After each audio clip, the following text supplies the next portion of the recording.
Hello and welcome to WJTS Inform. I'm your host, Bill Potter. It's time for our weekly visit with State Representative Mark Messmer for District 63.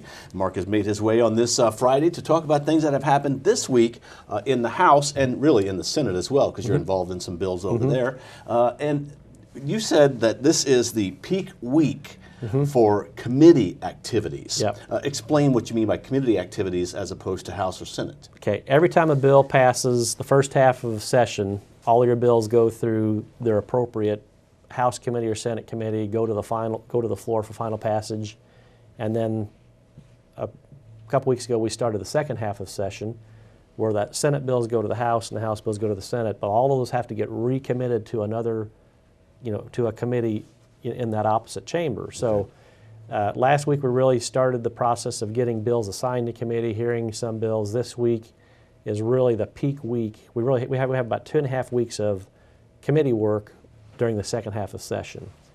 In the first half of session we have 3.5 weeks. This in the second half it's just 2.5. So this week was really the peak week of bills being heard and really trying to hammer through all your calendar, making sure you get all your bills processed that you're gonna have a hearing on. And so this week is the most committee activity that happens. First week you start a little bit, and kind of get a little head of steam going. This week was really the peak of that activity.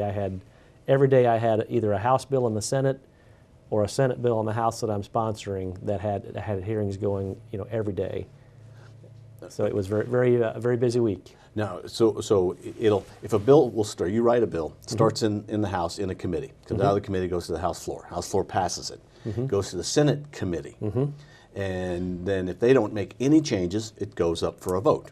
Okay. And you've got some bills that are in that situation. What happens when it goes to the Senate committee and the Senate committee says, no, we're going to make some changes to this. We're going to adjust it a bit. Well, it could get amended in committee, which sometimes does, or when it gets to the floor, somebody other than the committee member could say, "Oh, I see that bill, and I want to, I think we should change, some provision of it." It could get amended in committee or on the floor by the entire body.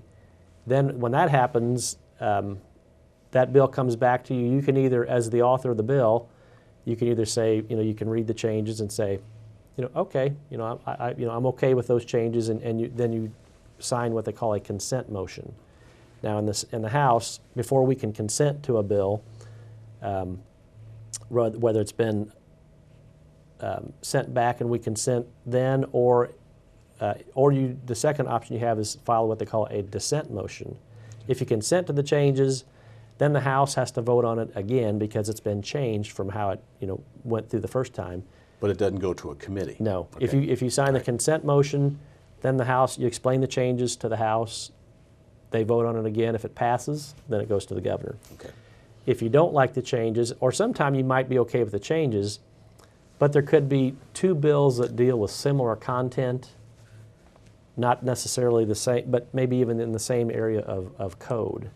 You're both dealing work that's maybe in a section of code, and to keep from having conflicting changes when they put that bill into the actual law records, if yours changed something and somebody else has changed something, they may say, well, which one really, when they go to merge it all together, which one did something in this one maybe have a change that impacted this one? So then you might both have to file a dissent decree. So you go to conference committee. No matter what the changes were or why, if you sign a dissent decree, then they set up a conference committee, and that consists of a Democrat and a Republican from the House and the Senate. So there's 4 people on that committee. So then you'll take the changes, and you might have 2 bills that you have to merge into one bill. So in fact, when they're going through and making the actual law records, they know exactly that there was no conflicting changes in one bill or the other. So sometimes you have to file a dissent, even though you like what they did, they like what they did, but you have to merge the 2 into one bill, and then bring that back for final passage. And sometimes something will go to a conference committee and nobody agrees on anything, and it dies. Kind of dies right there. You probably have 5 to 10% of the bills every session that go to conference committee, and they just never do agree to, well, you disagree with the changes they make and they're not willing to budge, and you're not, I mean, 5 to 10% of the bills in conference committee never get hashed out. Okay. Well, now we've learned a little bit about some of the procedures. Now let's talk about some bills that you had that are either out of committee or have gone to the Senate committee and are now out of that committee or are at that committee. Let's talk about those. First of all, having to do with the levy. Yep, House Bill 1053 was the tweaking to the levy statutes that we did last year that had a hearing Monday in the Natural Resources Committee, and probably spent as much time making adjustments to that bill last year in the Senate Natural Resources Committee than we did in the House. Made some good, substantive changes. Well, one of the changes we made in the Senate was part of the reason why we had to come back and, because part of that change that we did in the Senate last year was said, if you have a controlled levy, and the county council and the county commissioners have a vested interest in you keeping that levy maintained, because if not, the liability falls to the county. Part of the Senate changes last year was putting a county council and county commissioner appointee on that levy board. Well, the levy board in Davis County said that they didn't think that applied to them, that, I mean, how you could not apply part of the law. Well, we struck any references. There was about 5 other types of governance for levies that we didn't change last year. Just one specific one of what they call controlled levies, where the Army Corps of Engineers inspects them. We allowed the other types to stay under their old code that wasn't changed. Well, they said, well, since you're grandfathering in, these other ones, we think that grandfathering applies to, to us in dealing with the council and commissioner appointees. So we're not going to seat anybody from those people. Well, we had to just strike any ambiguity to grandfathering in of old codes when indeed all of the changes we made last year to those controlled levies, the whole section applies. You wouldn't think you'd have to pass a law that says you got to follow the law, but you did. We did. Okay, so it came out of the House, went to the Senate, went out of the committee? Yep, unanimously. Okay. So now that went to the Senate floor for any amending on the floor on Thursday. No changes, so it'll be available for final passage as early as Monday of next week. Okay, and you're involved in another Senate committee on the military projects? Yep, Senate Bill 260. That bill came to the House and went to the Government Reform Committee in the House on Tuesday, and that bill would allow local units of government to invest in a military base economic development project, whether that project be a National Guard base or a Crane military base.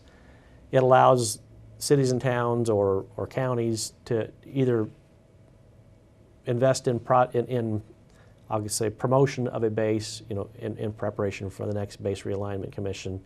It will give local government the ability to be involved in projects that are maybe just promotion of defending that base from the base realignment closure, or invest in economic development projects on those bases. And we should be concerned about that because Crane last year was right on that list up until the end. In the 2005 BRAC, they were on the closure list, and our state law prohibited those local governments from being involved in that defending of that base, and so this will allow them to be part of the process and to help support them with maybe incentivizing projects, allowing grants and loans to help support projects on a military base. So passed out of the House committee unanimously, was up for amending on the floor yesterday, no amendments, so it'll be up for final passage on Monday as well.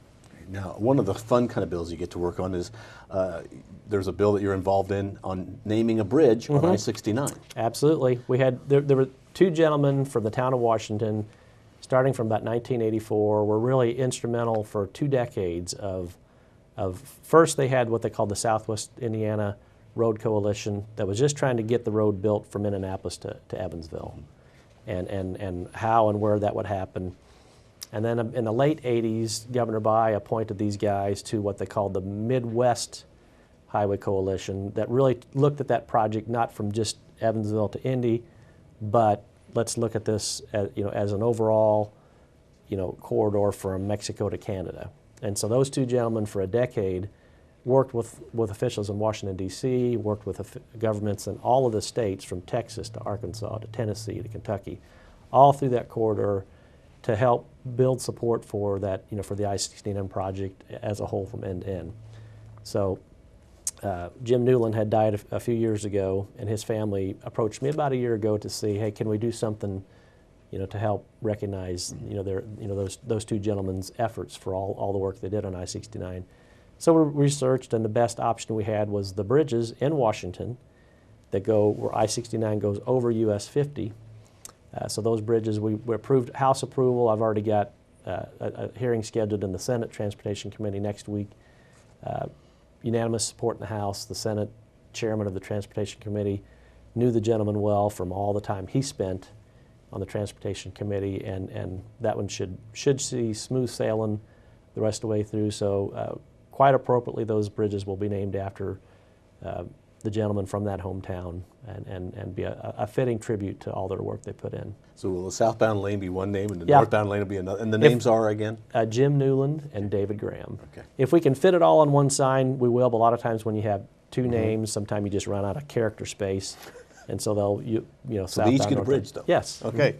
And then you were involved in House Bill 1052, which had to do with buffer zones around places like Crane or the lake that they use. Lake Glendora in Sullivan County, they use for underwater ballistics testing. It's a very deep, used to be a coal mine, it's a deep lake that allows them to test their missile launch systems for submarines and underwater electronics.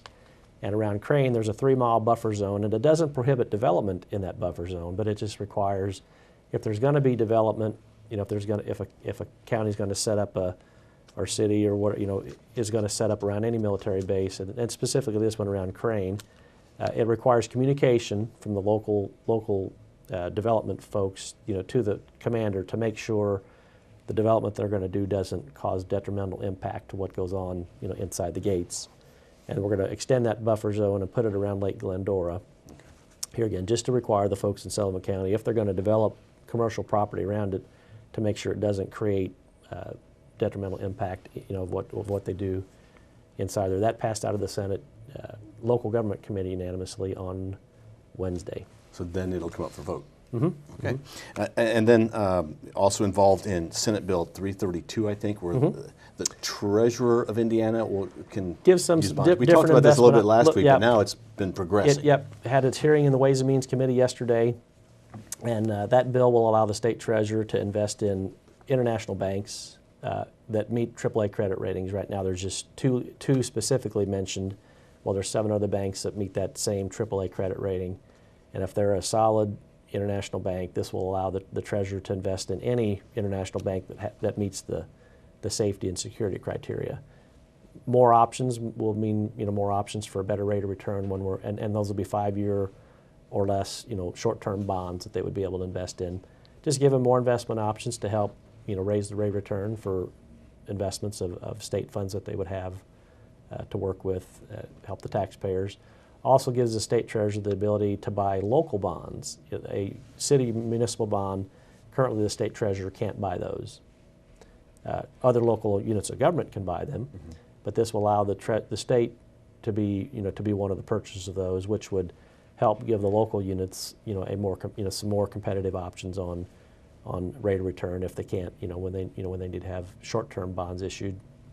The other thing it does is when local units of government have money on deposit with the state, it allows the treasurer to follow the rules of the state investments rather than have to follow the rules of what a local treasurer would have to do when the local treasurer has limited, some limited investment options. When those deposits get sent to a state depository, it allows them to follow the rules of state investments, which gives them, potentially a better rate of return than what the locals might have. So just things to help local units of government and the state treasurer have more investment options and potential for a little better rates, marginal better rates of return, which can then help offset taxes for for local or state government. Okay, and almost out of time, but we want to bring up one more thing, that you did get final passage on the Small Business and Office of Entrepreneurship. Yep. It's on the governor's desk. It's on the governor's desk now. That passed unanimously on the Senate on Monday. So I got the paperwork yesterday to sign, as the bill author. So now it should be on the governor's desk today. So we eagerly anticipate him signing that, which I'm sure he will, because they were very helpful and part of the process of getting the bill drafted and consolidating all the functions that deal with small business development, instead of having some in IEDC, some in the Lieutenant Governor's office, some under OKRA, it pulls all of them into one area of responsibility. Just make more efficient use when you, as a small business owner, have questions about small business or startup business programs.